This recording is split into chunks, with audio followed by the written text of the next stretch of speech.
Presiden terpilih Bapak Prabowo telah menyampaikan bahwa beliau menyetujui bahwa pelaksanaan program makanan bergizi gratis MBG dilaksanakan secara bertahap.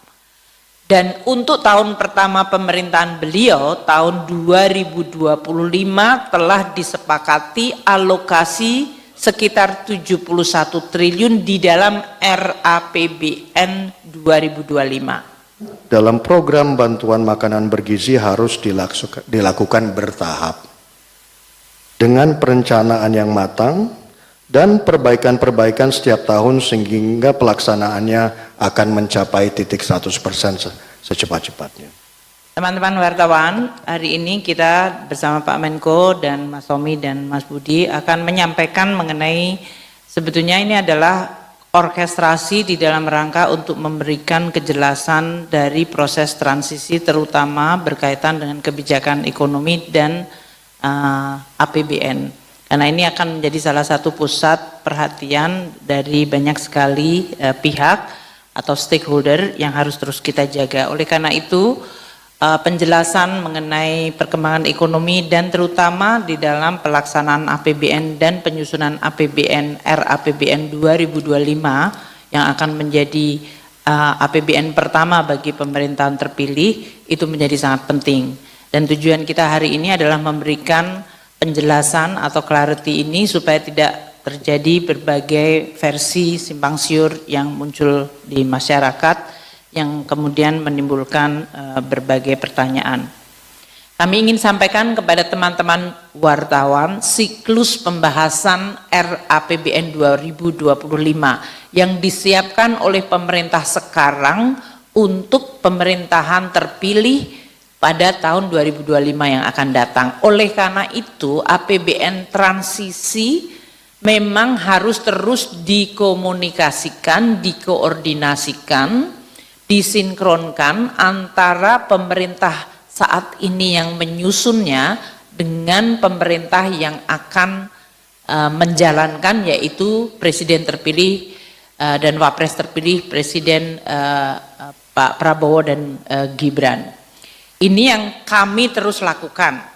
Komunikasi kami di internal pemerintah hari ini di bawah Presiden Jokowi melalui sidang kabinet, menyampaikan postur KEM PPKF, kita komunikasikan dengan tim gugus tugas dalam hal ini yang sudah disampaikan oleh Presiden terpilih Pak Prabowo, yaitu Mas Tommy dan timnya di bawah kemarin Pak Sufmi Dasko. Ini kita terus koordinasikan. Nah, ini juga memuat nanti tema di mana pemerintahan baru memiliki program-program prioritas. Berbagai program untuk jangka menengah itu konsisten selama ini seperti SDM unggul, hilirisasi, inklusivitas, pembangunan infrastruktur, efisiensi dan reform birokrasi, ekonomi kreatif, pertahanan keamanan, kemandirian pangan, dan demokrasi serta hak asasi manusia. Untuk program jangka menengahnya, prioritas pendidikan bermutu termasuk program makanan bergizi gratis, penguatan mutu sekolah termasuk dalam hal ini perbaikan fasilitas sekolah dan sekolah unggulan, ini yang disampaikan oleh pemerintah baru, kesehatan yang berkualitas, reform dari sisi kesehatan terus dilakukan dan JKN, serta program pengentasan kemiskinan, pemerataan, serta menjaga pertumbuhan ekonomi yang tinggi dan berkualitas.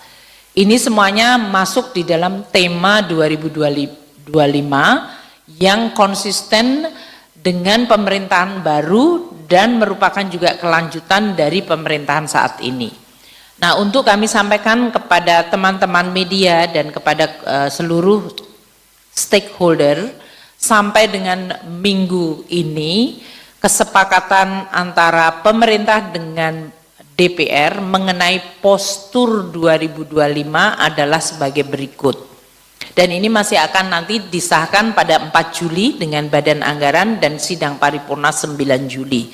Sampai dengan hari ini pertumbuhan ekonomi yang disepakati tahun depan 2025 adalah antara range 5,1 hingga 5,5. inflasinya 1,5 hingga 3,5%, nilai tukar antara 15.300 hingga 15.900, suku bunga 6,7 hingga 7,2, dan harga minyaknya adalah 75 hingga 85 dolar per barel, lifting minyak 580.000 dan 605.000 barel per hari, lifting gas adalah 1.003.000 hingga 1.047.000 barel per hari. Untuk indikator pembangunan, tingkat kemiskinan disepakati diturunkan ke 7 hingga 8%, kemiskinan ekstrim 0%, rasio Gini 0,379 hingga 0,382, tingkat pengangguran terbuka 4,5 hingga 5%, indeks modal manusia atau PMI ya, itu adalah 0,56, nilai tukar petani 115 hingga 120, dan nilai tukar nelayan 105 hingga 108. Postur APBN 2025 yang sudah dibahas di dalam KEM PPKF, baik asumsi dengan Komisi 11, Komisi 7 untuk harga minyak, dan dengan badan anggaran adalah yang ada di bawah. Pendapatan negara di dalam range 12,3 hingga 12,36% dari GDP, belanja negara 14,59 hingga 15,18% dari GDP, keseimbangan primer antara 0,15 defisit hingga 0,61% defisit dari GDP, dan defisit antara 2,29 hingga 2,82. Dengan kesepakatan ini nanti kami akan menyusun RAPBN 2025 yang akan disampaikan oleh Bapak Presiden Jokowi kepada sidang paripurna DPR tanggal 16 Agustus. Nah, banyak pertanyaan mengenai program prioritas makanan bergizi gratis. Kami telah berkomunikasi dengan Presiden terpilih Bapak Prabowo dan timnya, dan ini untuk memberikan clarity mengenai bagaimana makanan bergizi gratis akan fit di dalam RAPBN 2025. Presiden terpilih Bapak Prabowo telah menyampaikan bahwa beliau menyetujui bahwa pelaksanaan program makanan bergizi gratis MBG dilaksanakan secara bertahap. Dan untuk tahun pertama pemerintahan beliau, tahun 2025 telah disepakati alokasi sekitar 71 triliun di dalam RAPBN 2025. Nah, teman-teman wartawan tadi sudah lihat di dalam slide sebelumnya, angka 71 triliun itu ada di dalam range postur defisit 2,29 hingga 2,82. Jadi kembali ke slide selanjutnya, angka 71 triliun bukan merupakan on top di atas itu, tapi sudah di dalamnya, dan nanti kita akan susun pada saat kita menyusun RUU APBN 2025 yang akan disampaikan oleh Bapak Presiden Jokowi tanggal 16 Agustus. Detail mengenai program makan bergizi gratis ini nanti akan dijelaskan oleh tim dari Presiden terpilih. Namun untuk postur APBN sudah kita masukkan dan sudah disepakati oleh Bapak Presiden terpilih, yaitu dimulai bertahap dengan anggaran awal 71 triliun. Nah, kami di Kementerian Keuangan akan terus menyusun APBN ini melalui proses yaitu di sidang kabinet sendiri di bawah Presiden Jokowi dan Wakil Presiden Kiai Haji Ma'ruf Amin dan Kabinet Paripurna Pak Menko Perekonomian dan seluruh kabinet, dan berkonsultasi dengan tim dari Presiden dan Wapres terpilih yaitu Prabowo Gibran. Ini semuanya dilakukan mengikuti siklus APBN yang diatur dalam Undang-Undang Keuangan Negara dan akan dibahas secara transparan dengan DPR untuk mendapatkan persetujuan undang-undang APBN. Mungkin itu yang ingin sampaikan. Saya tegaskan kembali bahwa APBN dikelola secara hati-hati dan tetap menjadi instrumen yang dijaga sustainabilitasnya dan kesehatannya, karena ini adalah instrumen penting yang akan menjadi andalan bagi pemerintah, baik pemerintah hari ini maupun pemerintah yang akan datang. Dan selama ini komunikasi kami berjalan dengan baik untuk tetap memiliki komitmen terhadap pengelolaan fiskal yang prudent, hati-hati, dan tetap sehat serta sustainable.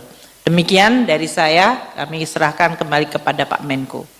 Terima kasih Bu Menteri Keuangan. Selanjutnya kami persilahkan Pak Tommy Jiwandono. Terima kasih Pak Menko.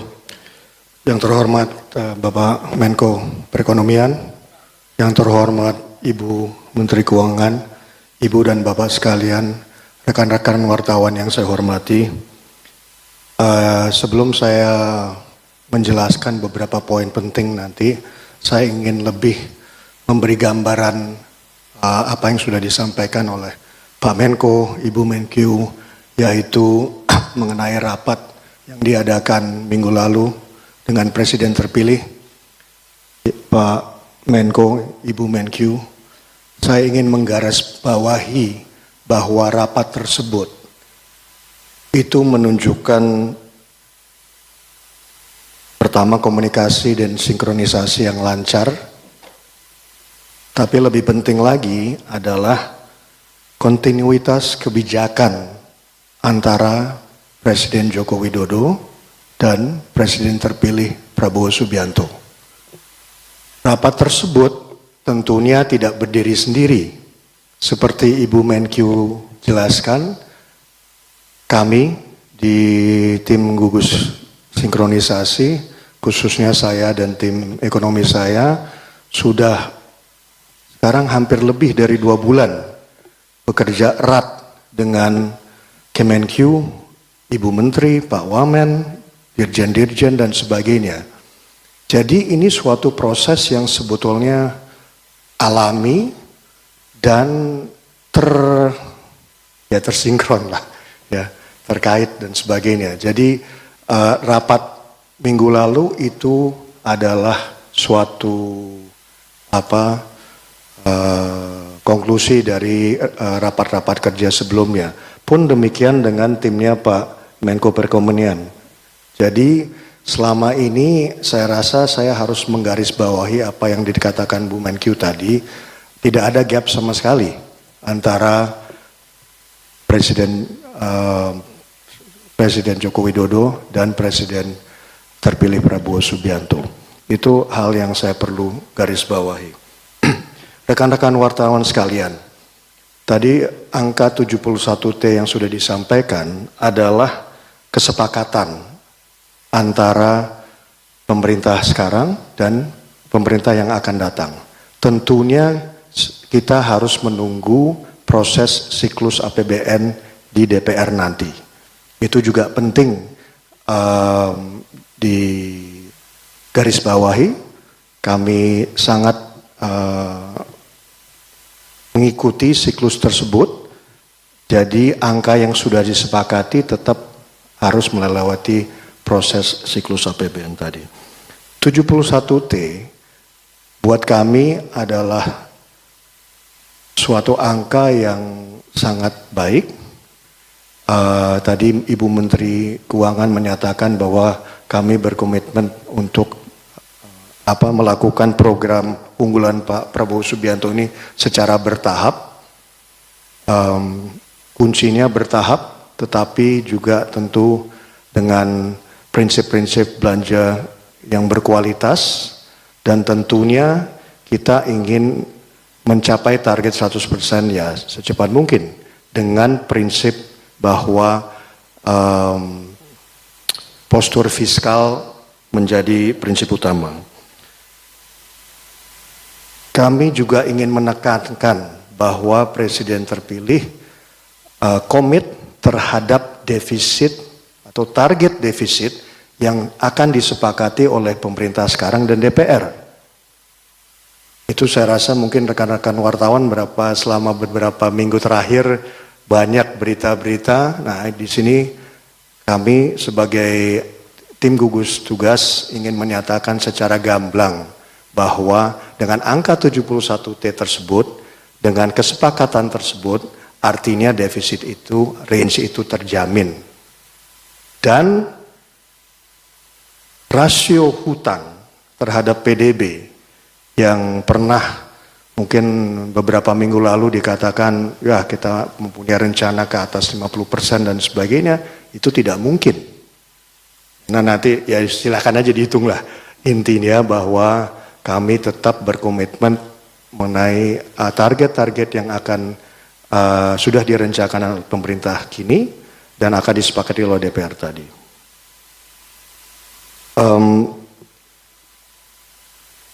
Saya ingin menggarisbawahi lagi pentingnya diketahui bahwa kontinuitas kebijakan tersebut adalah hasil dari komunikasi dan sinkronisasi yang lancar.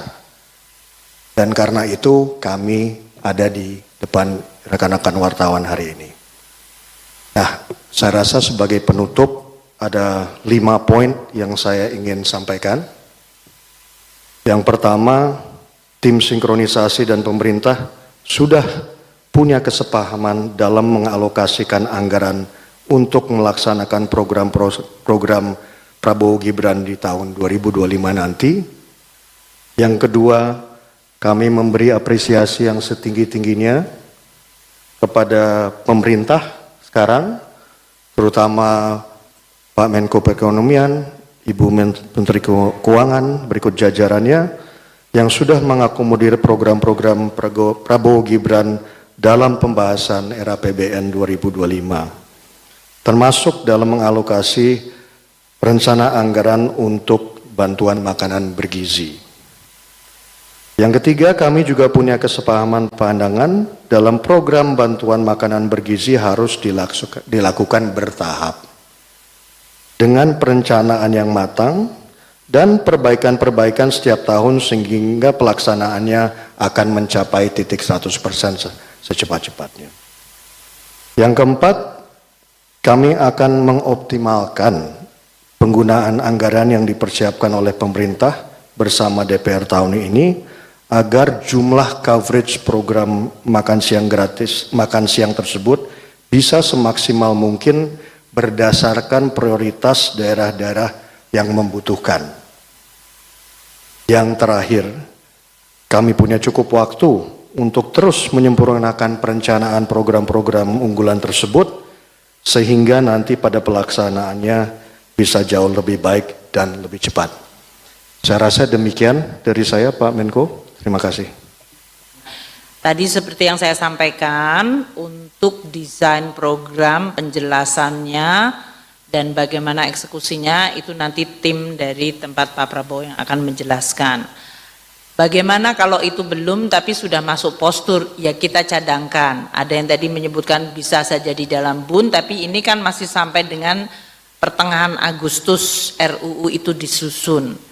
Jadi nanti kami akan lihat dan sinkronkan bagaimana tim dari Presiden terpilih menyusun program itu, apakah sudah menetapkan dalam bentuk program di mana eksekutornya siapa. Itu nanti akan menetapkan bagaimana alokasi 71. Kalau belum, ya berarti dia dicadangkan di dalam Bendahara Umum Negara. Tapi tadi pertanyaan dari Maulana, saya nggak tahu kenapa yang kedua kayaknya agak bingung. 71 itu ya semua di dalam postur, jadi tidak ada anggaran berlebih. Kalau di dalam postur itu artinya sudah ada deskripsi alokasi.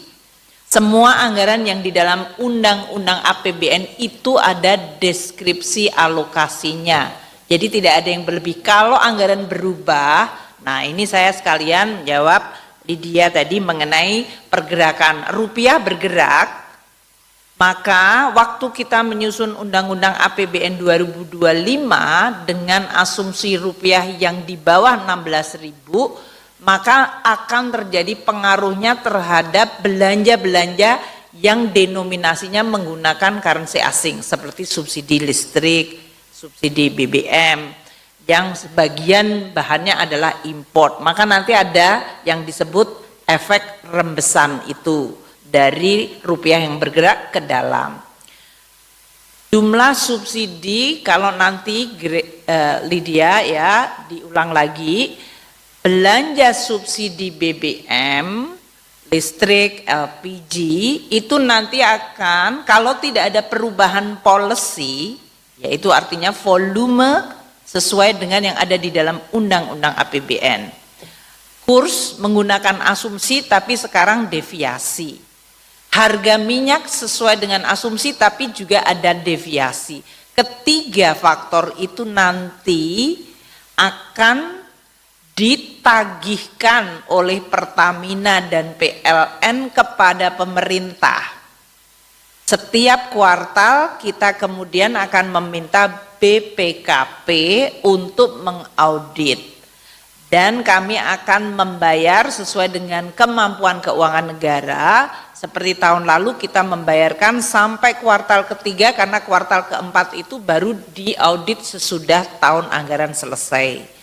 Jadi itu mekanisme nanti akan terjadi. Jadi tahun ini Lydia ya sesuai dengan Undang-Undang APBN 2024. Saya nggak tahu nilai subsidi BBM berapa ya sama itu. Kalau Pak Ishak dan yang lain-lain 300 triliun tapi termasuk LPG dan yang lain-lain. Nanti kita akan lihat alokasi itu memenuhi berapa banyak dari volume yang sudah ditetapkan dengan perubahan harga maupun kurs yang terjadi. Dan ini yang kita sampaikan, sedapat mungkin kita akan membayar sesuai dengan kemampuan keuangan negara. Saya rasa itu, untuk efisiensi belanja, Mbak Agnes ya, efisiensi belanja itu setiap kementerian lembaga wajib melakukan. Mereka tentu melakukan dengan berbagai hal, umpamanya kalau PUPR melakukan dengan procurement dan ternyata nilai konstruksinya bisa lebih rendah dengan procurement yang baik. Dan ini kemudian menimbulkan adanya anggaran yang lebih dan itu tetap bisa di save atau dalam hal ini untuk ditahan. Ini juga merupakan berbagai mekanisme yang akan kita lakukan untuk berbagai kementerian lembaga. Makanya untuk itu procurement dilakukan secara lebih terpusat dan kemudian juga berbagai nilai procurement yang di bawah yang sudah kita anggarkan itu kemudian bisa menjadi efisiensi yang bisa ditarik untuk kemudian bisa menjadi bahan untuk bagi kita merencanakan belanja ke depan yang lebih baik. Automatic adjustment yang 5% selama ini itu adalah berdasarkan track record rata-rata pelaksanaan anggaran semua KL itu ada di kisaran 95-96. Jadi makanya kita mengatakan 5% itu kita berharap berdasarkan evidence selama ini tidak mempengaruhi prioritas kementerian lembaga. Kemudian untuk berapa jumlahnya nanti mungkin Mas Tommy akan sampaikan. Tanggung jawab kita sekarang ini sebagai pemerintah di akhir masa jabatan Pak Jokowi, saya sebagai Menteri Keuangannya menyusun APBN 2025. Jadi menurut saya tadi pertanyaan berapa nanti total untuk makan bergizi gratis itu nanti saya serahkan kepada pemerintahan baru. Untuk strategi penerimaan negara seperti saya sampaikan, kita terus melaksanakan program-program termasuk dari sisi legislasi, harmonisasi, undang-undang harmonisasi perpajakan sudah dilakukan. Kita melakukan perbaikan dari sisi administrasi, digitalisasi dengan Cortex. Kita juga menambah jumlah kantor-kantor dari pajak, terutama yang medium tax office, itu memiliki kemampuan untuk bisa mengorganize lebih baik dan lebih efisien. Dan nanti kita akan menyampaikan kepada pemerintahan baru apa-apa langkah yang pemerintah baru akan bisa lakukan di dalam meningkatkan penerimaan negara. Namun dari sisi tadi pertanyaan mengenai PPN saya sudah sampaikan berkali-kali. Saya menyerahkan kepada pemerintahan baru untuk memutuskannya. Saya rasa itu yang bisa saya sampaikan. Terima kasih. Baik, terima kasih. Silakan Pak Tommy. Terima kasih Pak Menko. Mengenai pertanyaan-pertanyaan yang ditujukan mengenai program makan bergizi tadi, saya rasa banyak sekali hal yang teknis ya. Dalam hal ini, yang saya bisa katakan di sini adalah semua pertanyaan mengenai total jumlah, mengenai prosesnya seperti apa dan sebagainya, itu yang saya bisa katakan adalah ini sedang dipikirkan secara internal.